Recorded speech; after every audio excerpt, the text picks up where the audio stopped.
Okay, so hello everyone. So today our topic is legal procedures. Today our topic is legal procedures. Now today we are going to see about the legal procedures, how they are done and how they are conducted. So basic point we have to understand herein that what points are we going to see in this legal procedures. So the first is type of court. We are going to see the type of court, that type of court and their powers. Then after second point we have this evidence. What is mean by evidence? Then third point we have witness, that what a witness does and what are their duties and responsibilities. Then after we have this summons, what are summons. Then after fourth point is conduct money. Fifth point is recording of evidence, how the evidence has been recorded. And then after, what are the roles of medical professional in the court. And then after we have this dying declaration and dying deposit. Now अगर आप देखोगे तो फिर जो अपना जो ये forensic का जो सब्जेक्ट है वो काफ़ी इंटरेस्टिंग है। और अगर आपको सीआईडी देखना पसंद है या फिर ऐसे कोई मेडिको लीगल केसेस आपको बहुत ऐसा उत्साही करते हैं या फिर थ्रिलर आपको मूवीज देखना पसंद है, तो फिर ये सब्जेक्ट में आपको मज़ा आने ही वाला है। So let's begin today now with the legal procedures. Now what are legal procedures and all those stuff. Now we have seen कि हमने कौन सा पॉइंट हमने देखना है, हमने ये सब देख लिया है. Now let's begin. Okay.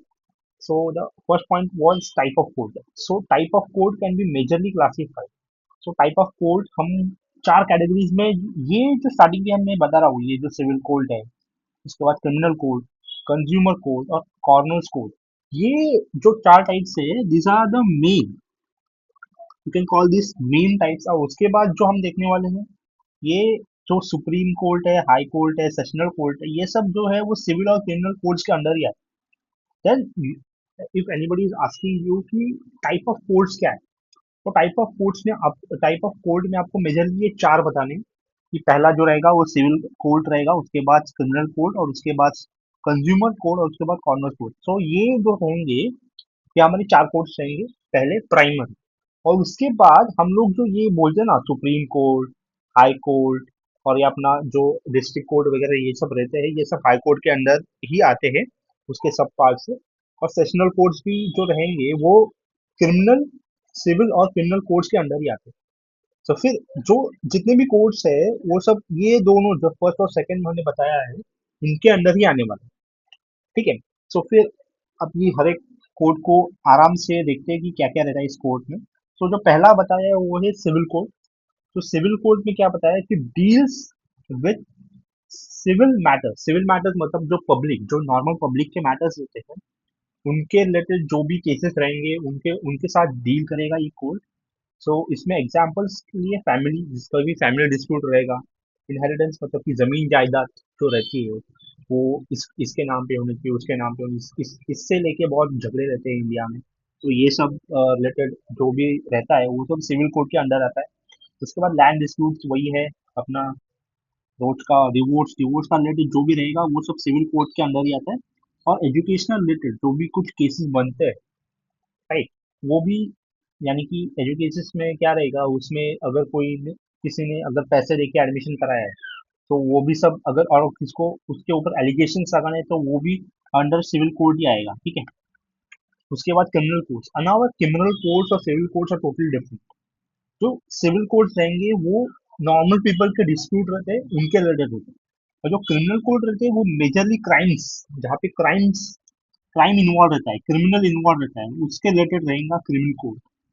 सो जो क्रिमिनल कोर्ट रहेगा, what it will deal with crime. इसके ये प्राइम है हमारा क्राइम, कि they are going to deal with the crime. For example, in case of murders, in case of assault, suicide. अब suicide तो हमको पता है, असॉल्ट मतलब किसी किसी को अगर बेरहमी से मारा गया है, उसके खून आ गया है और वो सब।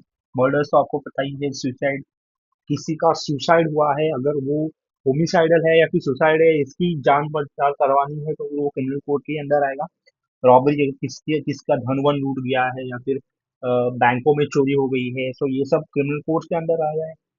पॉइजनिंग पॉइजनिंग पॉइजनिंग बहुत तरीके से होता है। अगर फैक्ट्रीज में किसी को काम करते करते पॉइजनिंग हो गई है, फॉर एग्जाम्पल अगर लीड फैक्ट्रीज रहती है, तो जो लीड फैक्ट्रीज रहती है उसमें हाई चांस रहता है, जो लेबर रहता है उसमें, उसको हाई चांस रहता है for the exposure of lead.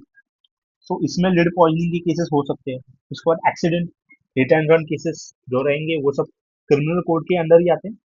उसके बाद if you see then we have this consumer code. ना कंज्यूमर कोड क्या रहता है, अगर किसी कस्टमर को कोई प्रॉब्लम रहता है, वो कंज्यूम करने वाले को हम क्या कहेंगे, कस्टमर। यानी कि जो जो जो होलसेल में बिकते हैं, होलसेल वाले कम्स अंडर होलसेल को रिटेलर। रिटेलर जो रहता है वो होलसेल में खरीदता है, और रिटेलर जो रहेगा वो नॉर्मल पीपल को प्रोवाइड करेगा सर्विस। तो ये जो नॉर्मल पीपल की डिस्प्यूट, इसकी नॉर्मल पीपल की जो कंप्लेंट रहती है, वो कंज्यूमर कोर्ट है वो हैंड ओवर करता है, ठीक है। Now the fourth last is corners court. Corner court ये बहुत स्पेशल टाइप का कोर्ट है। एक्चुअली ये जो रहता है एकदम ऐसे सस्पिशियस, या फिर हम लोग जो ये कहते हैं कि जो अनडिस्प्यूट, मतलब कि एकदम ऐसे चौंका देने वाले जो इंसिडेंट रहते हैं, राइट, जो साइको किलर्स रहते हैं, ये सब कॉर्नर्स कोर्ट हैंडल करता है, जो कि फिलहाल इंडिया में नहीं है। उसके बाद हम लोग ये जो रहेंगे type of code and the powers. So basic point हम लोग ने चार जो मेन कोड्स रहते हैं वो सब देख लिया, कि civil code, criminal code, consumer code और कॉमर्स कोड, ये सब जो रहते हैं ये सब मेन कोड्स के अंडर रहते हैं। उसके बाद हम लोग कहेंगे कि अभी जो ये सुप्रीम कोर्ट, हाई कोर्ट और सेशनल कोर्ट रहते हैं, ये सब सिविल और क्रिमिनल कोर्ट्स के अंडर ही आते हैं। They comes under this only. तो अभी हम लोग सुप्रीम कोर्ट, हाई कोर्ट, ये सब एक एक करके सब डिटेल में देखेंगे, और let's see how the details are. तो पहला जो हमारा पॉइंट है हम लोग डिस्कस करने वाले हैं वो है सुप्रीम कोर्ट। नाउ जो सुप्रीम कोर्ट है वो सबसे हाईएस्ट ऑथराइज कोर्ट है, इसलिए यहाँ पे मैंने लिखा है एपेक्स कोर्ट। इसमें टोटल 34 जजेस रहते हैं। अब इसमें ये कैसा रहता है, 34 जजेस मतलब जो 33 जो रहते हैं ये नॉर्मल जजेस रहते हैं, और जो एक रहता है वो हेड जज रहता है, हेड। और जो ये हेड 33 कोर्ट्स ये रहेंगे, जजेस रहेंगे, वो ये हेड कोर्ट को रिपोर्ट करेंगे सब कुछ। तो ऐसे मिला के टोटल 34 जजेस रहते हैं। ये आप वाइवा में बोल सकते हो, 34 जजेस रहते हैं, एग्जामिनर तुरंत से इम्प्रेस हो जाएगा ये सब। सो ये जो रहेगा ये highest judiciary body in India.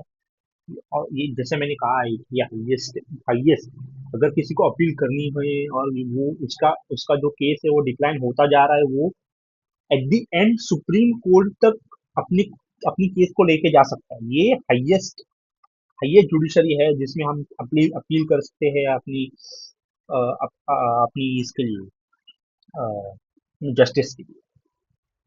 So second point में हम लोग क्या देखेंगे, has supreme powers over all the courts in India. So obviously जो बाकी सब जो कोर्ट रहेंगे ये इसके अंदर ही आते हैं, यानी कि supreme court is apex body, we can call this. And third point बड़ा ही ऑब्वियस है कि न्यू दिल्ली में लोकेटेड है। और जजेस appointed by the president of India, ये इंपॉर्टेंट पॉइंट हो सकता है कि जो जजेस रहेंगे these are appointed by the president of India itself. Then after we have this final code of appeal for all the civil and criminal code, मतलब कि ये जो रहेगा ये फाइनल रहेगा।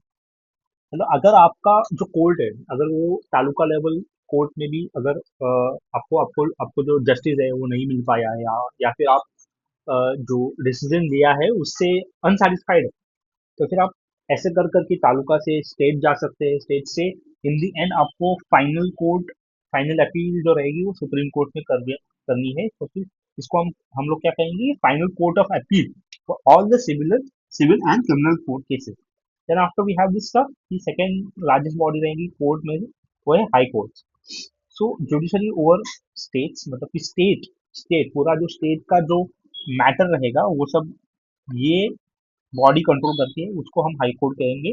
उसके बाद usually situated in the capital of state. ऐसा जरूरी नहीं है, इधर यूजुअली बताया गया है। सो यूजुअली जो रहेगा ये जो हाई कोर्ट रहता है वो अपने स्टेट के कैपिटल में रहेगा। अगेन इसमें जो जजेस रहेंगे वो अपॉइंटेड रहते हैं प्रेसिडेंट ऑफ इंडिया से। तो प्रेसिडेंट ऑफ इंडिया खुद स्टेट कोर्ट के जो जजेस हैं उनको अपॉइंट करता है।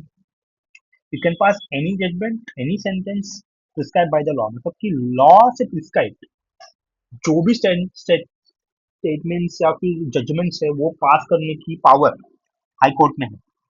ऑब्वियसली मैंने यहाँ पे सुप्रीम कोर्ट में वो पॉइंट नहीं लिखा क्योंकि ये ऑब्वियस है कि उसके पास तो रहेगी क्योंकि वो सबसे अपेक्स है। तो हाई कोर्ट के पास भी कि any pass it can pass any judgment, कोई भी जजमेंट, यानी कि जो हमारी बुक में संविधान में कॉन्स्टिट्यूट में लिखा है वो सारी जजमेंट और जो सेंटेंसेस है जो लॉ में बताए गए हैं वो सब कर सकते हैं, मतलब अपील कर सकते हैं बाय द हाई कोर्ट। उसके बाद some states like Goa, Arunachal Pradesh, Mizoram, Nagaland do have high courts. मतलब ये भले ही प्रॉपर स्टेट नहीं है लेकिन इनके पास अपने स्टेट कोर्ट्स है। उसके बाद सेशनल कोर्ट्स। तो सेशनल कोर्ट्स जो रहेंगे, ये सेशनल कोर्ट्स के अंदर ही हम लोग मैजिस्ट्रेट कोर्ट, फैमिली कोर्ट और लेबर कोर्ट को लेते हैं। उन्हें what are this sessional sessional courts exactly? So judges are appointed by the state government in constant with the high court।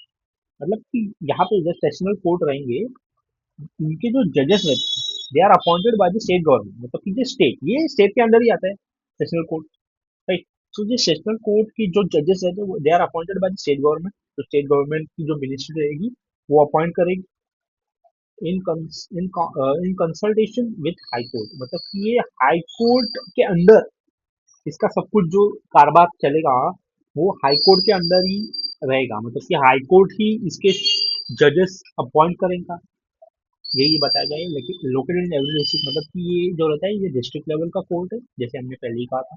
So state के बाद डिस्ट्रिक्ट आता है। तो फिर ये जो रहेगा सेशनल कोर्ट ये डिस्ट्रिक्ट लेवल पे ऑपरेट करेगा। Can pass death sentences like imprisonment has no confirmed has to be confirmed by the high court before execution।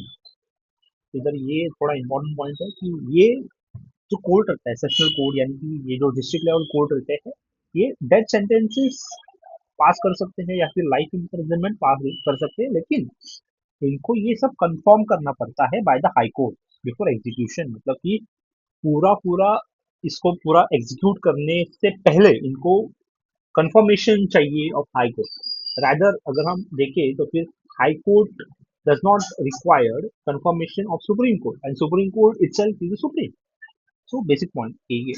Additional sessional code and additional sessional code and additional fast track codes। So basic point हम लोग क्या कहते हैं कि additional sessional codes और additional fast track codes। Now what are this?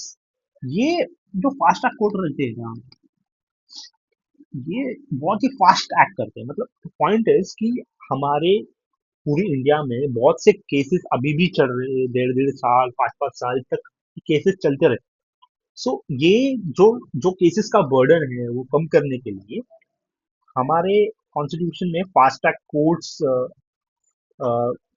बनाए हैं। और ये सब जो फास्ट ट्रैक कोर्ट रहते हैं वो सेशनल कोर्ट के अंदर ही आते हैं। तो ये फास्ट ट्रैक कोर्ट बेसिकली कहाँ पे यूज होते हैं?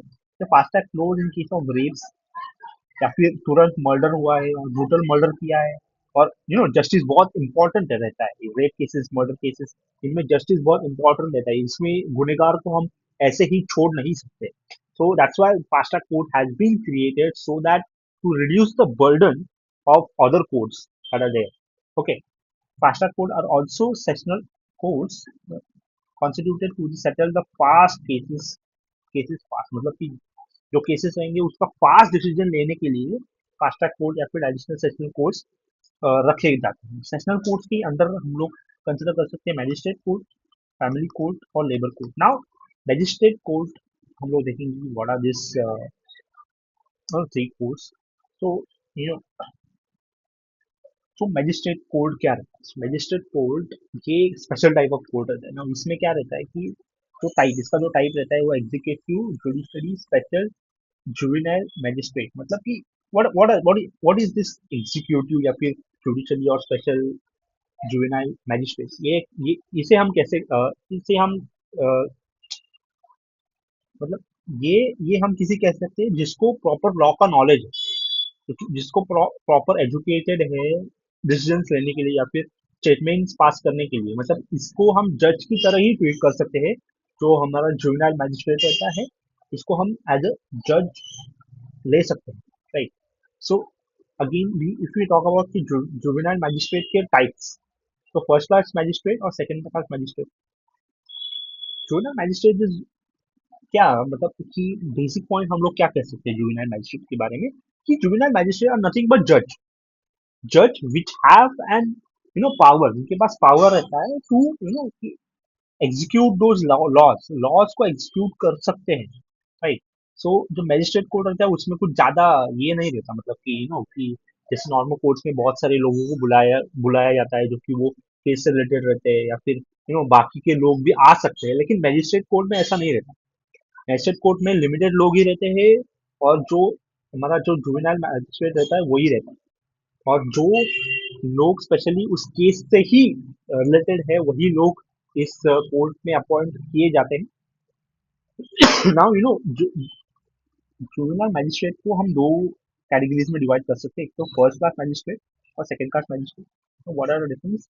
Can can award up to 3 years of imprisonment, मतलब कि ये जो फर्स्ट क्लास मैजिस्ट्रेट है, ये हमने जैसा कहा है कि magistrate court special type of court है, तो यहाँ पे सब थोड़ा लिमिटेशन रहता है कि यहाँ पे सिर्फ 3 years की इम्प्रिजनमेंट रहते हैं, वो भी फर्स्ट क्लास मैजिस्ट्रेट, और 10,000 तक का जुर्माना या फिर फाइन हम एक्सपेक्ट कर सकते हैं कि फर्स्ट क्लास मैजिस्ट्रेट के पास इतनी अथॉरिटी है कि वो 3 years तक इम्प्रिजनमेंट की स्टेटमेंट दे सकता है, और फाइन अप टू 10,000 रुपीज का फाइन भी वो पास कर सकता है। उसके बाद second class magistrate limited sentencing power, मतलब कि इसके पास लिमिटेड पावर रहती है क्योंकि ये सेकंड क्लास में आता है।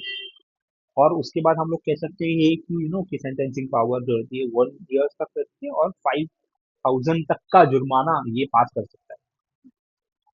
उसके बाद हम लोग बात करते हैं कि फैमिली कोर्ट। तो फैमिली कोर्ट जो रहते हैं वो 1984 से चालू है।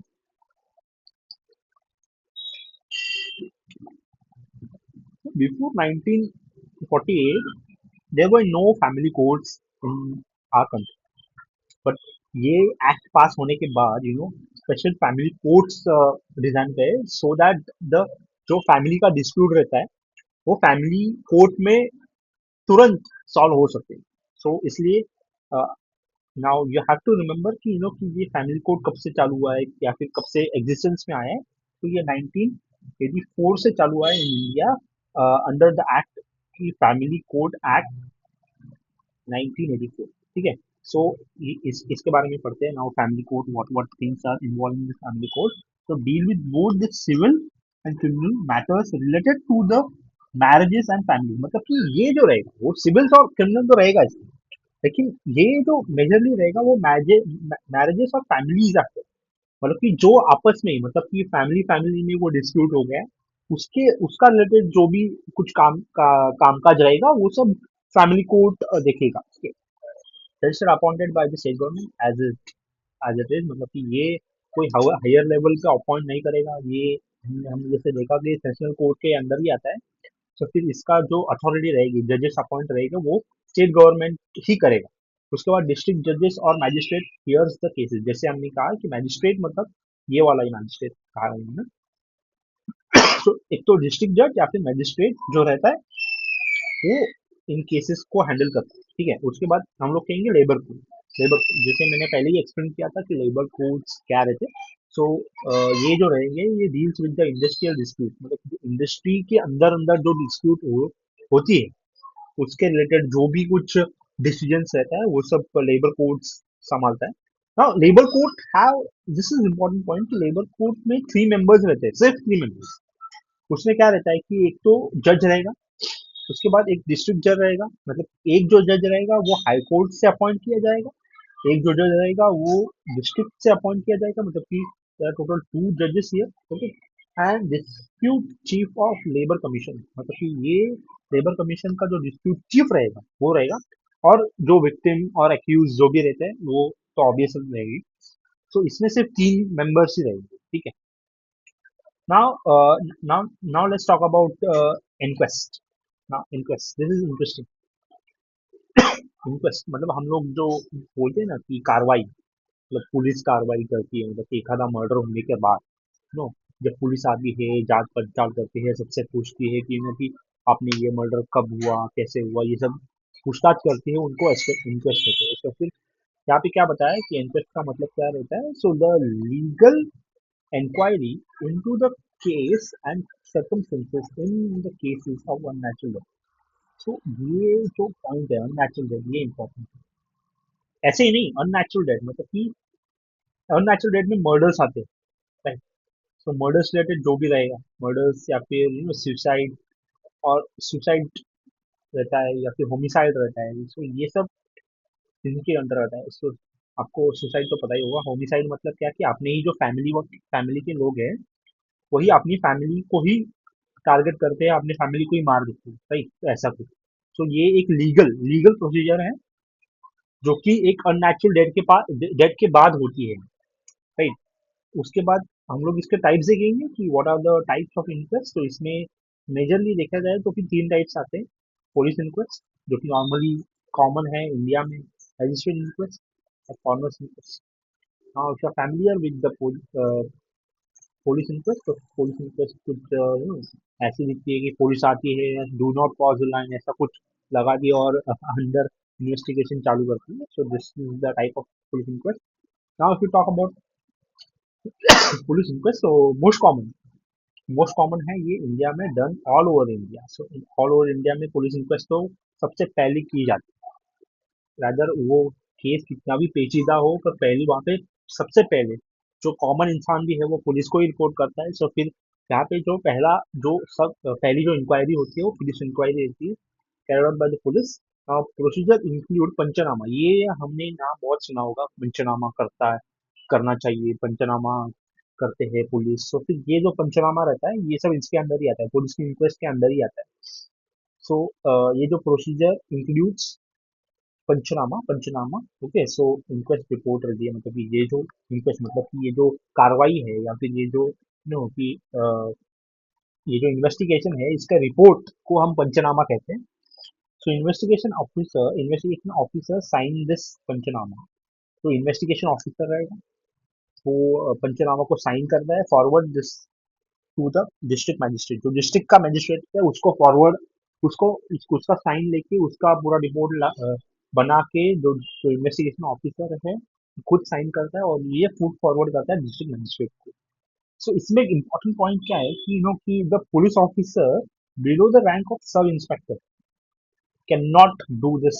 मतलब कि पुलिस इंक्वेस्ट के लिए ये रिक्वायरमेंट है कि सब इंस्पेक्टर जो इंक्वायरी करने वाला है वो एटलीस्ट सब इंस्पेक्टर लेवल का ही हो।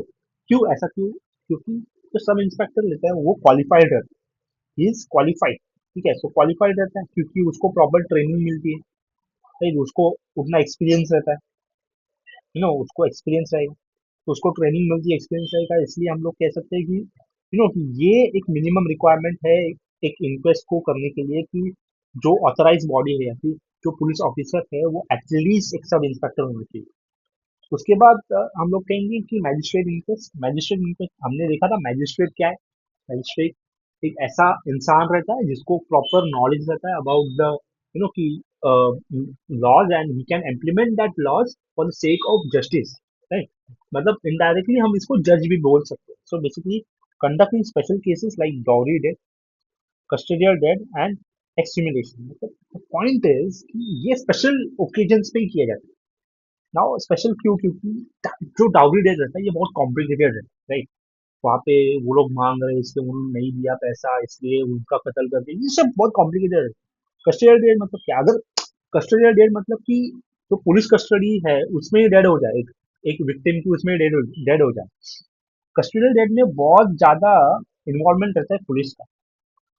अगर यहाँ पे पुलिस इंक्वेस्ट रहेगी तो फिर, बट ऑब्वियस है, पुलिस कुछ ना कुछ अपने डिपार्टमेंट को बचाने के लिए कुछ ना कुछ तो करेगी, राइट? तो इसलिए मैजिस्ट्रेट इंक्वेस्ट की रिक्वायरमेंट रहती है। एक्सट्रीमिनेशन का मतलब क्या रहता है कि अगर कोई बॉडी ऑलरेडी बरिड है और उसको निकाल दिया जाए, right?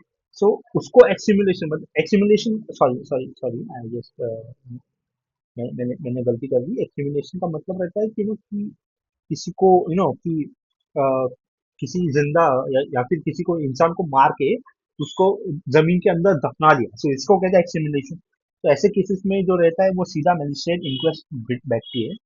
Now carry out by the execution और मजिस्ट्रेट ऑफिसर। एग्जीक्यूशन मतलब वही है कि जिसको नॉलेज वही रहता है। सो डिस्ट्रिक्ट मजिस्ट्रेट मतलब कि डिस्ट्रिक्ट मजिस्ट्रेट ये हैंडल करता है। उसके बाद कॉर्नर्स इंक्वेस्ट, जैसे कि हमने कहा था, ये स्पेशल रहता है, साइको किलर्स इसके रिलेटेड और सस्पिशियस मर्डर्स के रिलेटेड रहता है। लेकिन ये हमारे इंडिया में फिलहाल तो प्रेजेंट नहीं है, right? Now let's talk about evidence. Evidence मतलब क्या रहता है? एविडेंस का बेसिक मीनिंग क्या रहता है कि हमारे पास कि कुछ तो ऐसा है, सॉलिड प्रूफ हम लोग कहते हैं। केस में सॉलिड प्रूफ होना बहुत इंपॉर्टेंट है, उसको हम एविडेंस कहते हैं। So all the legal means used to establish the truth in the court. ये एक प्रॉपर डेफिनेशन रहेगी कि ये जो रहता है ये लीगली हमारे पास एक ट्रुथ रहता है, जो कि कि जो केस को और स्ट्रॉन्ग करता है। एविडेंस का all the legal means used to establish the truth in the court. तो जो कोर्ट में ट्रुथ एस्टैब्लिश करने के लिए जो लीगल मीन्स रहेगा उसको हम एविडेंस कहेंगे। Okay, now if you talk about कि टाइप्स ऑफ एविडेंस में ये जो चार एविडेंस रहते हैं ये मेन एविडेंस है। If you talk about this four are the main evidence. मैंने वो जब भी अगर कोई भी आपको ये पूछ जाए, पूछ ले कि कि टाइप ऑफ एविडेंस बताइए, सो उनको कहने का कि oral evidence, documentary evidence, material evidence और एक्सपर्ट एविडेंस। ओरल एविडेंस मतलब क्या कि विटनेस, मतलब कि जिसने वो घटना खुद की आंखों से देखी है, उसको हम ओरल एविडेंस कहते हैं। तो विटनेस टेस्टिमनी मतलब कि विटनेस का जो स्टेटमेंट है, टेस्टिमनी यानी स्टेटमेंट, तो विटनेस का जो स्टेटमेंट है उसको हम ओरल एविडेंस में कंसिडर करेंगे। डॉक्यूमेंट्री मतलब कि कि हमारे पास कोई सॉलिड, मतलब कि कोई रिपोर्ट्स है जो कि कि मेडिकल रिपोर्ट्स की, उसका यूरिन सैंपल, ब्लड सैंपल, जो भी उस समय पे सुटेबल रहेगा, वो हमारे पास है, डॉक्यूमेंटेड है। या फिर किसी ने कोई पेपर साइन किया है जमीन जायदाद का, वो डॉक्यूमेंट प्रूव रहता है। ये रिकॉर्ड्स इन्वॉल्व रहता है, रिपोर्ट्स और सर्टिफिकेट्स, ये सब इन्वॉल्व रहता है। एक्सपर्ट एविडेंस मतलब क्या है कि कि मेडिकल ओपिनियंस, यहाँ पे क्लियरली बताया कि मेडिकल ओपिनियंस, जैसे फॉर एग्जांपल वहाँ पे कोई ऐसा बंदा है जिसके पास प्रॉपर नॉलेज है, प्रॉपर अंडरस्टैंडिंग है उस स्पेसिफिक चीज के बारे में, like medical professional, like medical officer, वहाँ पे आएगा, अपनी स्टेटमेंट बताएगा, या फिर साइकोलॉजिस्ट, साइकेट्रिस्ट, ये सब रहता है एक्सपर्ट एविडेंस। ठीक। Now if you talk about कि विटनेस विटनेस किसे कहेंगे? So person who provide evidence, so person, ऐसा ऐसा इंसान जो कि विटनेस प्रोवाइड करेगा, गिव स्टेटमेंट्स या फिर testimony in the court under the oath, मतलब कि जो ओथ लेने के बाद जो एविडेंस, खुद एविडेंस प्रूफ करता है, मतलब कि या फिर कोई स्टेटमेंट देता है, उसको हम विटनेस कहेंगे। हाँ, इम्पोर्टेंट ये है कि विटनेस की कोई एज लिमिट नहीं है।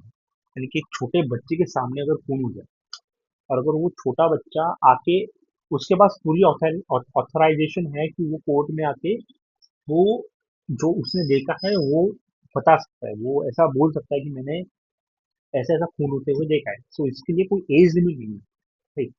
ड्यूटीज ऑफ विटनेस, और विटनेस की जो प्राइमरी ड्यूटी रहती है क्या क्या क्या क्या रहती है, तो टेक ओथ, जो कि प्रॉपर एक ओथ लेना। हमारे यहाँ पे फॉरेन कंट्रीज में तो बाइबल रहता है, हमारे यहाँ पे कि I don't know exactly, speak truthly, मतलब ट्रूथफुली हम स्पीक करना चाहिए, मतलब ऐसा नहीं कि कुछ झूठ बोल दिया। आंसर ओनली रिलेवेंट क्वेश्चन, ऐसा नहीं कि अपना कुछ भी बताए जा रहे हैं, क्योंकि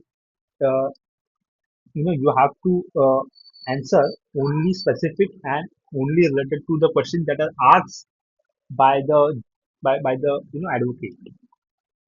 विटनेस का भी टाइप्स हम लोग बोल सकते हैं। तो विटनेस का जो टाइप रहता है वो मेनली थ्री टाइप्स है। एक तो अपना ऑर्डिनरी या फिर नॉर्मल विटनेस, उसके बाद एक्सपर्ट और स्किल्ड विटनेस, और तीसरा जो टाइप है हॉस्टाइल और अनफेवरेबल विटनेस। एक एक करके देखते हैं कि क्या क्या रहता है। सो जो कॉमन या फिर जो ऑर्डिनरी विटनेस होता है वो क्या है? Person who testified only facts he has observe and heard and received. So ordinary witness, common witness, मतलब कि जिसने वो इंसिडेंट्स होता हुआ ही देखा है, उसके बारे में वो जजमेंट्स देगा, जो सुना है उसके बारे में जजमेंट्स देगा, स्टेटमेंट्स देगा इन द कोर्ट इटसेल्फ, उसको हम कॉमन विटनेस कहेंगे। उसके बाद एक्सपर्ट विटनेस, जैसे मैंने पहले ही कहा था कि जो पर्सन है, अगर वो स्किल्ड है, skilled, trained in a technical और फॉरेन लैंग्वेज और scientific subjects and capable of forming an opinion based on observation, मतलब ऐसा पर्सन जो कि अपनी काम में स्किल्ड है, राइट, या फिर कोई साइंटिफिक सब्जेक्ट है और उसका ओपिनियन वहां पे चाहिए, then he can be an expert, expert expert witness there. Now इसके एग्जांपल्स क्या रहेंगे? मेडिकल ऑफिसर, फिंगरप्रिंट एक्सपर्ट, या this can be also there ballistic expert. ना what is this ballistic expert? So basically जिसको gun का knowledge है, मतलब for example अगर किसी का खून होता है बाय बुलेट फायर, तो बुलेट जो रहता है वो जो रहता है विक्टिम के अंदर रहता है, राइट? सो वो जब पोस्टमार्टम उस बॉडी का करेंगे तो वो बुलेट बाहर निकालेंगे। सो वो बुलेट जो रहता है वो किस गन से कि किस गन से फायर हुआ है, कौन सी गन थी, कौन सा मॉडल था, ये सब जो रहता है इस सब का नॉलेज वो ब्लास्टिक एक्सपर्ट के पास है। केमिकल एनालाइजर, केमिसिस्ट, हैंडराइटिंग एक्सपर्ट, ये हमने मूवीज में बहुत देखा है, हैंडराइटिंग एक्सपर्ट।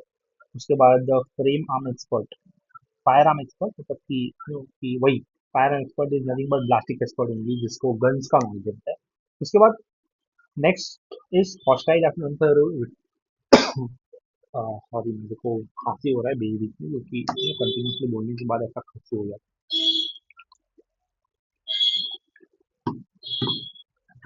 बीच में नहीं, पानी भी पिए बाहर, ठीक है।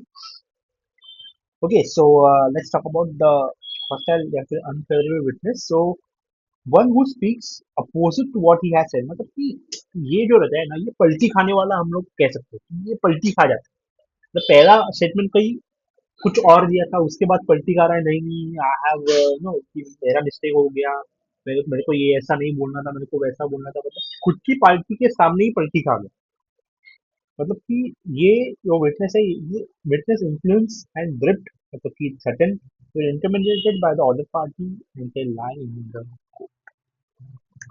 तो ये जो हॉस्टाइल या फिर अनफेवरेबल विटनेस रहता है, ये बेसिकली ये विटनेस घबराया, मतलब कि उसको डराया धमका के उसका स्टेटमेंट बदल दिया जाता है, और अपनी ही अपने ही केस को उल्टा कर देता है। ऐसे विटनेस को हम हॉस्टाइल या फिर अनफेवरेबल विटनेस कहेंगे।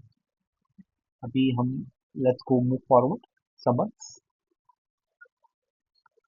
What are summons? So summons, basic point हम लोग समन्स में क्या बोलेंगे कि summons are the legal orders to appear in the और present in the court. So ये जो रहेगा ये लीगल ऑर्डर्स रहता है, मतलब कि कोर्ट से ऑफिशियल ऑर्डर रहता है कि आपको कोर्ट में इस तारीख को प्रेजेंट रहना है, इसको हम लोग समझ के may be issue to the accused, मतलब कि ये किस चीज को भेजा जाता है? Accused, witness, expert. अक्यूज मतलब कि जो मर्डरर है, मर्डर अगर किसी ने इसका मर्डर किया है तो उसको मर्डर कह देंगे। उसको ऑफिशियल नोटिस भेजा जाता है तो उसको अक्यूज कहेंगे। एक विटनेस जो कि हमारा विटनेस है, और एक्सपर्ट, एक्सपर्ट को भी लीगल कुछ तो डॉक्यूमेंट्स भेज के उसको बुलाया जाता है कोर्ट में, सो इसको हम लोग समन्स कहते हैं। उसके बाद ये जो रहता है वो बहुत ही क्रूशल रहता है, इसको हमने ओबे करना ही है, so it must be obeyed. उसके बाद नॉट अटेंडिंग में lead to legal consequences like fine और इम्प्रिजनमेंट। अगर इसको माना नहीं गया तो फिर कोर्ट जो है वो ऑफिशियली हम पे फाइन या फिर हमको जेल में या फिर इम्प्रिजनमेंट हमारी कर सकती है। मनी कंडक्ट, मनी कंडक्ट या इसका मीनिंग क्या इसका मीनिंग क्या रहता है ये हम लोग देखेंगे। तो the money paid to the expert witness which covers the charges of travel, stay or inconvenience during summons. So basic point money of conduct क्या रहता है? ये जो रहता है ये एक्सपर्ट विटनेस को भेजा जाता है so that he can come and कि give his statements, और उसका जो कि ओपिनियन है वो दे सकता है। और इसमें क्या क्या, मतलब ये जो मनी जो रहता है इसमें क्या क्या कवर रहता है? उसका ट्रैवलिंग का खर्चा, उसका स्टे का खर्चा, अ, जो समन के समन में जो खर्चा होएगा वो सब मनी कंडक्ट में रहेगा। If the amount is not paid he may ignore the summons, मतलब कि अगर कोर्ट अगर उसको प्रॉपर अमाउंट प्रोवाइड नहीं करता है तो फिर वो उस समन को इग्नोर कर सकता है, क्योंकि हमको मनी मिला ही नहीं। If he feels that amount is इनएडिक्वेट, मतलब कि अगर जो अमाउंट है उसको जो मिलने वाला अमाउंट है, अगर वो अगर वो अगर वो लेस रहेगा, in that case he can inform the court accordingly, the court को वो रिपोर्ट कर सकते हैं। सो ये हम लोग पार्ट वन इतना ही रखते हैं, या फिर वीडियो बहुत लंबा हो जाएगा। So I will see you in the next part. तब तक के लिए कीप स्टडिंग।